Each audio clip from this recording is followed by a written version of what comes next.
Di tengah hamparan gurun Arabia yang tak bertepi, ada satu jiwa yang tersesat lebih jauh daripada musafir manapun yang kehilangan arah. Ini bukan cerita tentang orang suci yang sejak lahir bermandikan cahaya. Ini adalah kisah tentang seseorang yang tenggelam dalam kegelapan paling pekat di dasar jurang keputusasaan yang tak terbayangkan. Pernahkah Anda merasa bahwa dosa Anda begitu besar hingga langit seolah runtuh menimpa Anda dan bumi menolak kehadiran Anda? Itulah yang dirasakan pria ini. Namanya adalah Wahsy bin Harb. Dalam sejarah Islam, namanya sering disebut dengan nada getir. Dia adalah sang pembunuh. Tangan yang telah merenggut nyawa singa Allah, Hamzah bin Abdul Muttalib, paman tercinta Rasulullah. Sebuah perbuatan yang tidak hanya melukai fisik umat Islam saat itu, tetapi juga menorehkan luka abadi di hati Nabi Muhammad Sallallahu Alaihi Wasallam. Namun, hari ini kita tidak akan menghakiminya. Kita akan menyelami isi kepalanya. Bayangkan hidup dalam pelarian, bukan hanya dari musuh, tetapi dari rasa bersalah yang membakar setiap inci kesadaran Anda. Wahsy yakin, mutlak yakin, bahwa tidak ada surga baginya, bahwa neraka telah menyiapkan tempat khusus di kerak paling bawah untuk dirinya. Dia merasa dirinya adalah noda yang tak mungkin dibersihkan. Tapi, tahukah Anda, di saat dia merasa dunia telah membuangnya, di saat dia merasa Tuhan pun murka padanya, satu ayat turun dari 7 lapis langit. Bukan untuk menghukumnya, tapi khusus untuk menjawab keputusasaannya. Sebuah surat cinta dari Sang Pencipta untuk hambanya yang paling putus asa. Mari kita telusuri perjalanan Wahsy menemukan cahaya itu. Mari kita putar waktu ke belakang. Sebelum penyesalan itu datang, Wahsy hanyalah seorang budak di Mekah. Seorang pria Ethiopia dengan keahlian melempar tombak yang luar biasa. Di masa jahiliyah, nilainya diukur dari otot dan kepatuhannya. Dia mendambakan satu hal yang didambakan setiap manusia yang terbelenggu: kebebasan, kemerdekaan untuk menentukan nasibnya sendiri. Kesempatan itu datang dengan harga yang mengerikan. Hindun binti Utbah, wanita bangsawan yang terbakar dendam karena kematian ayah dan saudaranya di Perang Badar, memberikan tawaran, "Bunuhlah Hamzah dan engkau akan bebas." Bagi Wahsy saat itu, ini adalah transaksi sederhana.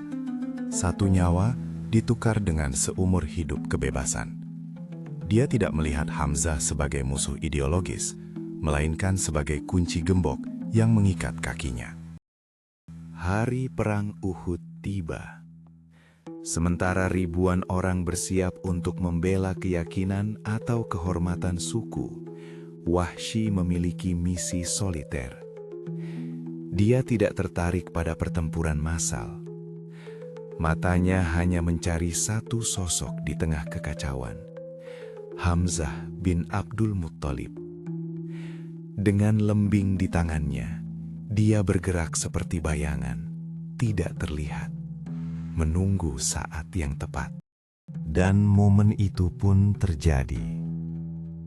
Sebuah momen yang akan dia putar ulang dalam mimpi buruknya ribuan kali di masa depan. Hamzah sedang lengah, tersandung saat menghadapi lawan lain. Wahsy melepaskan lembingnya. Senjata itu melesat membelah udara, membawa takdir kematian bagi sang singa Allah, dan takdir penderitaan batin bagi si pelempar.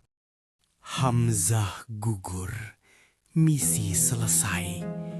Wahsy mengambil kembali lembingnya dan meninggalkan medan perang. Dia tidak ikut serta dalam mutilasi tubuh yang dilakukan orang-orang Quraisy setelahnya. Dia hanya ingin pulang dan menagih janjinya. Dia pikir setelah ini hidupnya akan dimulai. Dia salah besar. Hidupnya justru baru saja berakhir. Dia mendapatkan kebebasannya. Tuan-tuannya menepati janji. Tapi anehnya, rantai besi yang lepas dari kakinya kini berpindah melilit jantungnya. Mekah merayakan kemenangan semu di Uhud, tapi Wahsy mulai merasakan kekosongan yang menganga. Dia telah membunuh paman dari seorang nabi. Awalnya dia tidak peduli, tapi seiring waktu, nama Muhammad semakin besar dan bayangan perbuatannya semakin panjang. Malam demi malam, ketenangan menjauh darinya. Kebebasan fisik tidak memberinya damaian tidur. Wajah Hamzah, darah yang tumpah, dan kabar tentang kesedihan mendalam Rasulullah terus menghantuinya. Dia mulai menyadari bahwa dia bukan sekadar membunuh musuh perang. Dia telah memadamkan cahaya pelindung bagi umat yang sedang bangkit. Tahun demi tahun berlalu, Islam tidak padam, malah semakin berkobar. Kemenangan demi kemenangan diraih kaum muslimin. Bagi kebanyakan orang, ini adalah kabar tentang kebenaran yang datang. Bagi Wahsy, setiap kemenangan Islam adalah lonceng kematian yang semakin mendekat. Dia merasa lingkaran di lehernya semakin menyempit. Hingga akhirnya tibalah hari itu. Fathul Makkah, pembebasan kota Mekah. Ribuan pasukan muslim masuk dengan damai. Rasulullah mengumumkan pengampunan massal. Pergilah, kalian bebas. Namun Wahsy tahu, atau setidaknya dia berpikir, pengampunan itu tidak mungkin berlaku untuknya. Namanya ada di daftar hitam. Atau begitulah bisikan ketakutannya. Dia lari, meninggalkan rumahnya, meninggalkan kota yang baru saja dibebaskan. Dia lari ke Taif, sebuah kota benteng yang dikenal memusuhi Islam. Dia berpikir di sanalah tempat perlindungan terakhirnya. Dia hidup dalam bayang-bayang, menyembunyikan identitasnya, menjadi buronan di tanahnya sendiri. Tapi takdir Allah mengejarnya. Tidak lama kemudian, Taif pun menyerah. Penduduk Taif bersiap mengirim delegasi untuk menyatakan keislaman mereka. Dunia Wahsy runtuh seketika. Jika Taif pun tunduk pada Muhammad, kemana lagi dia bisa lari?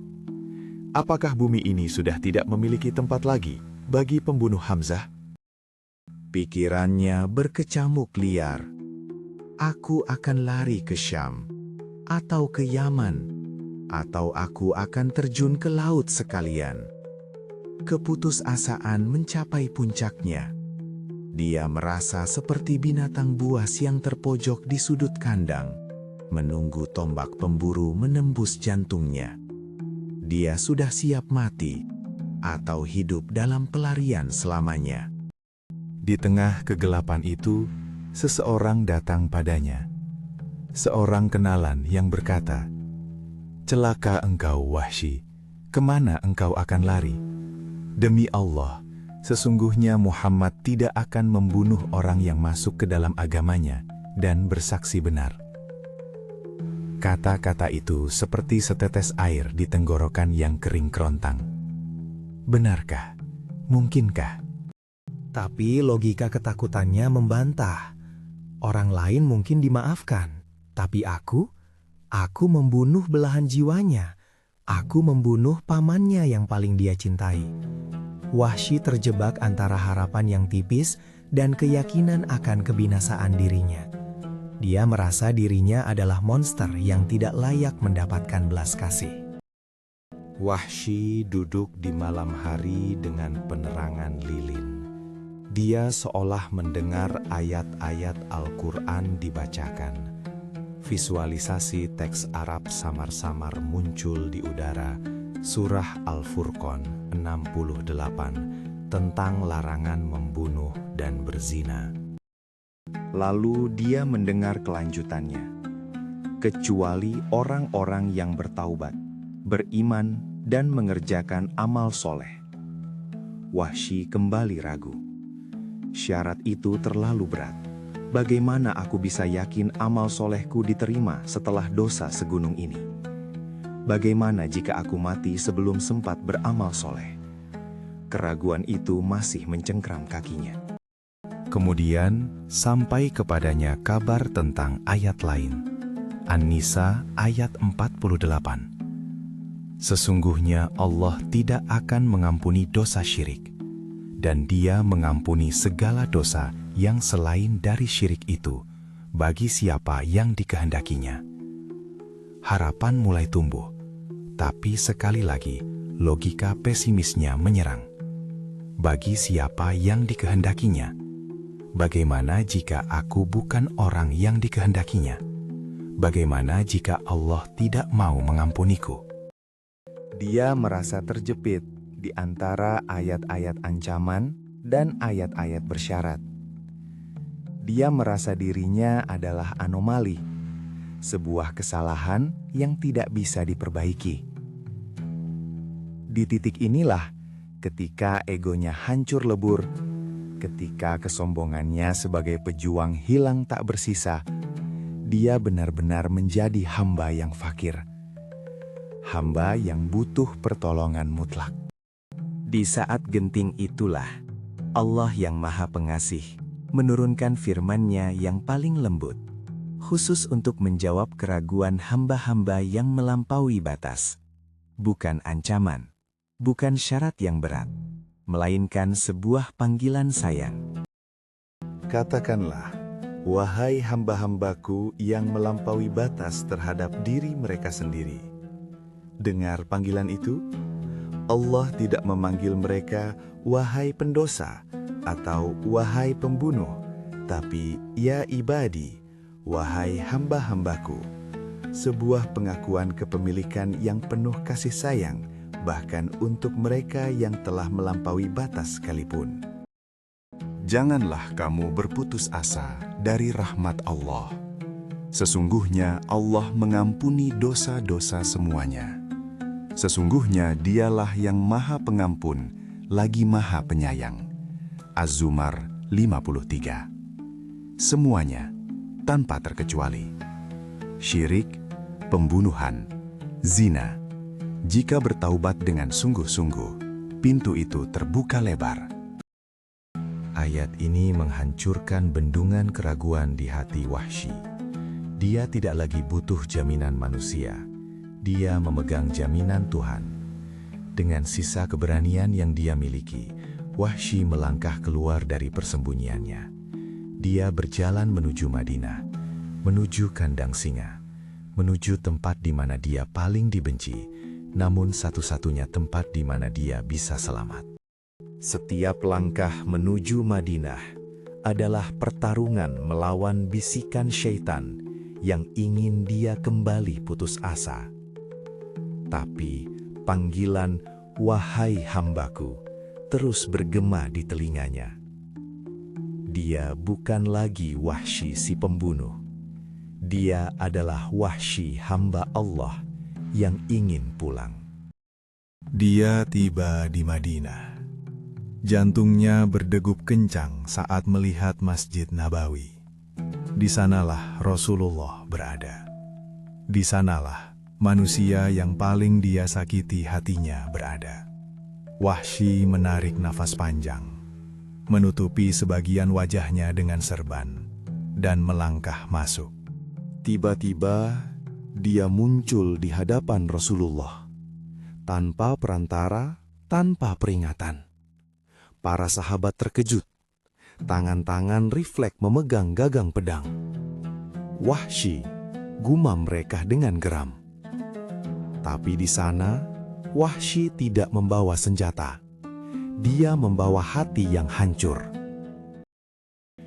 Sebelum pedang siapapun terhunus, Wahsy berseru, "Asyhadu an la ilaha illallah wa asyhadu anna Muhammadar Rasulullah."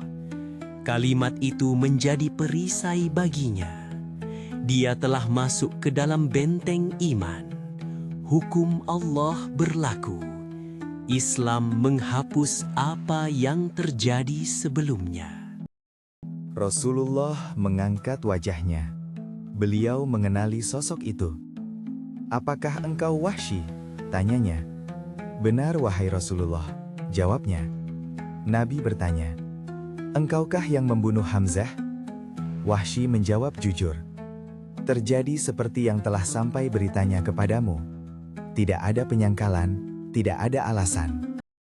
Rasulullah adalah manusia yang paling pemaaf, namun beliau juga manusia yang memiliki hati. Beliau berkata, "Bolehkah engkau menyembunyikan wajahmu dariku? Aku tidak sanggup melihatmu karena teringat pamanku Hamzah." Ini bukan pengusiran, ini adalah kejujuran emosional seorang nabi. Wahsy dimaafkan, darahnya haram ditumpahkan, tapi kenangan itu terlalu menyakitkan. Sejak hari itu, Wahsy selalu berusaha menghindar agar tidak terlihat oleh Rasulullah. Dia sholat di saf belakang, bersembunyi di balik pilar. Dia menghormati perasaan Nabi. Dia membawa penyesalannya dalam diam, tapi kali ini tanpa keputusasaan. Dia tahu Allah telah mengampuninya, meski dia harus hidup dengan konsekuensi sosial perbuatannya. Namun, Wahsy tidak puas hanya dengan dimaafkan. Dia ingin menebus kesalahannya. Dia bersumpah, "Dengan tombak ini, aku telah membunuh sebaik-baik manusia setelah para nabi. Maka dengan tombak ini pula, aku akan membunuh sejahat-jahat manusia." Dia menunggu kesempatan itu datang. Kesempatan itu datang setelah Rasulullah wafat. Muncul nabi palsu, Musailamah Al-Kadzab, yang menyesatkan ribuan orang dan mengancam keutuhan Islam. Pasukan Muslim berangkat ke Yamama untuk menumpas kebohongan ini. Wahsy, yang kini sudah tua, ikut serta. Bukan untuk mencari harta rampasan, tapi untuk menuntaskan janjinya.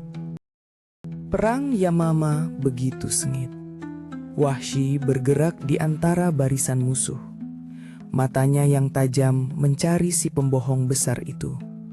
Dan di sana, dia melihat Musailamah berdiri di celah tembok yang roboh. Jantung Wahsy berdegup. Ini adalah momen penebusannya. Dia mengayunkan tombaknya. Senjata yang dulu berlumuran darah suci Hamzah, kini melesat membawa keadilan Allah. Tombak itu menembus dada Musailamah Al-Kadzab. Si nabi palsu tumbang. Wahsy tidak bersorak. Dia bersujud syukur di tengah medan perang. Dendam masa lalu telah lunas. Dia telah membunuh sebaik-baik manusia di masa jahiliyahnya dan membunuh sejahat-jahat manusia di masa Islamnya. Wahsy merasa impas. Dia merasa akhirnya bisa bernafas lega bahwa taubatnya telah dibuktikan dengan amal nyata. Wahsy menghabiskan sisa hidupnya di Homs, Suriah. Dia sering menceritakan kisah ini kepada orang-orang. Bukan untuk membanggakan diri, tapi untuk memberitahu dunia bahwa tidak ada dosa yang lebih besar daripada rahmat Allah. Kisah Wahsy adalah bukti hidup dari ayat Az-Zumar tadi, bahwa sebesar apapun dosa kita, ia hanyalah setitik debu di hadapan samudra pengampunan Allah. Setan ingin kita percaya bahwa kita terlalu kotor untuk kembali. Tapi Allah berbisik, "Pulanglah hambaku." Jika pembunuh paman Nabi saja dimaafkan, jika orang yang pernah membuat Rasulullah menangis pilu saja diterima taubatnya, maka siapa kita yang merasa tidak layak? Apa alasan kita untuk terus berputus asa? Taubat bukan hanya tentang menghapus dosa. Taubat adalah tentang transformasi. Wahsy mengubah dirinya dari pembunuh bayaran menjadi pejuang agama. Masa lalu tidak bisa diubah, tapi masa depan masih suci dan belum tersentuh. Wahsy bin Harb. Namanya abadi bukan hanya sebagai pembunuh Hamzah, tapi sebagai simbol harapan bagi setiap pendosa. Dia wafat dengan membawa iman, dan kita berharap Allah meridhoinya. Maka, bagi Anda yang sedang merasa sempit dadanya karena dosa, bagi Anda yang merasa tidak pantas mengetuk pintu langit, ingatlah Wahsy, ingatlah Az-Zumar ayat 53.